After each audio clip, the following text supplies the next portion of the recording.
بسم اللہ الرحمن الرحیم۔ محترم دوستو، ایک دفعہ امیر المؤمنین حضرت علی کرم اللہ وجہہ کے سامنے کسی آدمی نے کوئی مسئلہ پیش کیا۔ آپ رضی اللہ تعالی عنہ اس کا جواب دے رہے تھے کہ حاضرین مجلس میں سے کسی ایک شخص بول پڑا، اے ابو الحسن، آپ جو فرما رہے ہیں اس سے یہ مسئلہ حل نہیں ہوگا۔ حیدر کرار نے اس کی بات کو نہایت تحمل کے ساتھ سنا اور فرمایا کہ اچھا، تیرے خیال میں اس مسئلے کا کیا حل ہے؟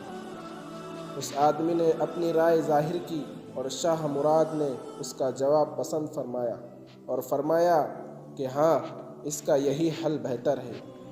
حضرت علی کرم اللہ وجہہ باب علم تھے اور دین و دنیا کے بادشاہ تھے، لیکن انہوں نے ایک دوسرے آدمی کا مشورہ خندہ پیشانی سے قبول کر لیا۔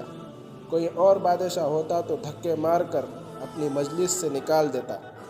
جس کے سر میں غرور ہے، ہرگز خیال نہ کرو کہ وہ سچی بات سے سنے گا۔ نصیحت: کسی عام شخص کا مشورہ بھی قابل غور ہو۔